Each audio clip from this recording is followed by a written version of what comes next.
welcome to Storytime with Judy. Our book today is The Snatchabook by Helen Doherty and illustrated by Thomas Doherty. Well, in the village every night, the animals are put to bed by having a book read to them, or they read a book themselves. All of a sudden, all their books, one by one, keep disappearing until they find out it's a Snatchabook. Let's find out what happens.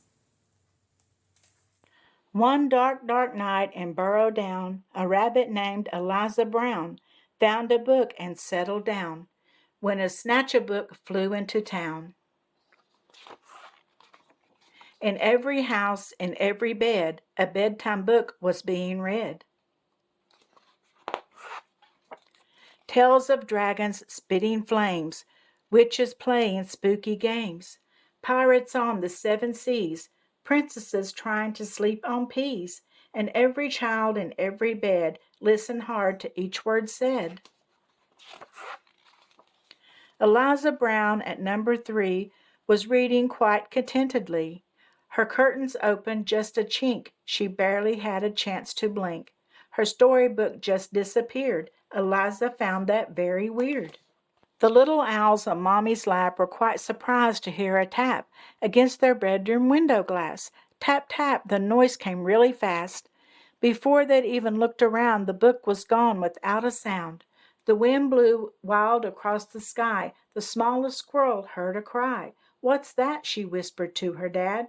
But then, and this was really bad, before they'd had a chance to look, she had lost her very favorite book.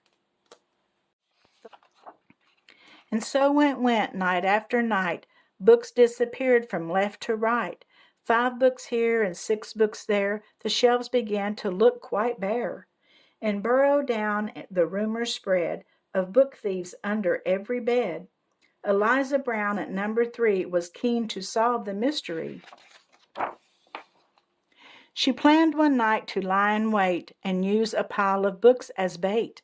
Long hours passed without a peep. She had nearly fallen fast asleep, when suddenly Eliza heard a flap of wings, a bat, a bird. Eliza saw a shadow loom, enormous, right across her room. What kind of monster could it be? Eliza thought, "You don't scare me." And yet her heart was beating fast. She'd have to face the thief at last. She threw the window open wide and shouted to the thing outside, "Stop stealing our books right now. Just give them back. I don't care how." "I'm sorry," came a little voice. "I really am. I had no choice." Eliza looked down in surprise. She couldn't quite believe her eyes. "So who are you and what's your name?" The creature hung its head in shame. He mumbled with a mournful look, "I'm just a little Snatchabook." Eliza nodded solemnly. She set the creature on her knee. "You can't just come and help yourself to every book on every shelf."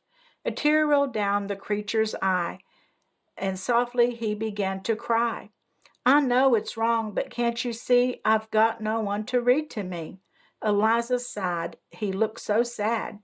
If he just had a mom or dad to read him stories every night, well then he might behave all right. That very night they hatched a plan, and so the Snatchabook began. To give back all the books he'd picked, Eliza Brown was very strict. Then, trying hard to prove himself, he stacked them neatly on each shelf.